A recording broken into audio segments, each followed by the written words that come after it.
નમસ્કાર. સદભાવના વૃદ્ધાશ્રમ રાજકોટમાં અત્યારે 550 જેટલા વડીલો આપણા માવતરો બિરાજમાન છે અને આખા દેશમાંથી સંખ્યા હજી સતત વધી રહી છે.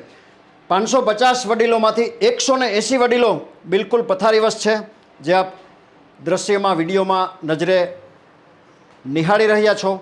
સંસ્થા એવા વડીલોને નિઃશુલ્ક આશરો આપે છે જેને દીકરા નથી, જેને મોટી મિલકત નથી કે પેન્શનની કે એવી બીજી કોઈ આવક નથી.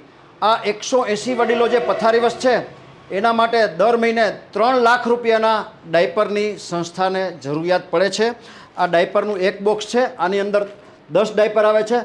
300 રૂપિયા આ બોક્સની કિંમત છે. જે કોઈ ભામાશાને, જે કોઈ સમાજના શ્રેષ્ઠીઓને આ વડીલોના ઉપયોગ માટે ડાયપર 2, 5, 10, 50, 100 બોક્સ દેવાની અનુકૂળતા હોય, પોતાની લક્ષ્મીનું શ્રીદાન આપણા ભગવાન જેવા માવતરોને ચરણે ધરી ઈશ્વરના અનન્ય આશીર્વાદ પ્રાપ્ત કરવાની ભાવના હોય તો અમારો સંપર્ક કરી શકો છો. Mobile number 9825077306. માવતરીની સેવાના યજ્ઞનો આ શોર્ટ વિડીયો આપના ગ્રુપમાં વારંવાર શેર કરવા આપ સૌને પ્રાર્થના.